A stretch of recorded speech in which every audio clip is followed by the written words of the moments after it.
शेतीमध्ये मातीचे संरक्षण करणे आणि जमिनीची सुपीकता टिकवणे अत्यंत महत्त्वाचे आहे। यासाठी आच्छादन हा प्रभावी उपाय आहे।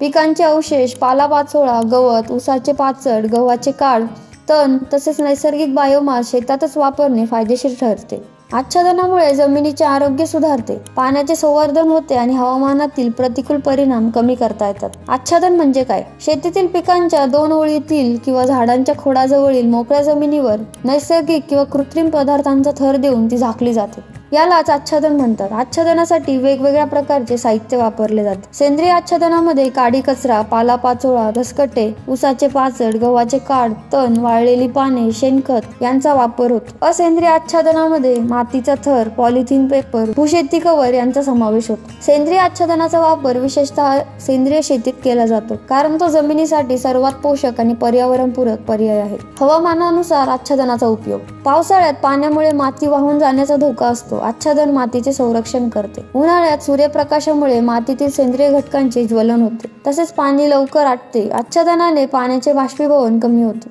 हिवाळ्यामध्ये थंडीमुळे मातीतील तापमान खूप कमी होऊन पिकांच्या मुळांवर परिणाम होतो। आच्छादनामुळे मातीचे तापमान नियंत्रित राहते। शेतकऱ्यांनी लक्षात ठेवायच्या गोष्टी: शेतातील पालापाचोळा, पिकांचे अवशेष जाळू नका। याचा उपयोग आच्छादनासाठी करा। उपलब्ध असलेला जैविक कचरा शेतातच वापरा। सेंद्रिय शेतीला चालना देण्यासाठी नैसर्गिक आच्छादनाचा वापर करा। आच्छादन हे जमिनीचे अन्न, वस्त्र आणि निवारा आहे। पिकांचे अवशेष आणि जैविक पदार्थांचा योग्य वापर केल्यास माती सुपीक राहते, पाणी टिकते आणि हवामानाचा ताण कमी होतो। अशाच काही माहितीसाठी किसान राजला बघत राहा।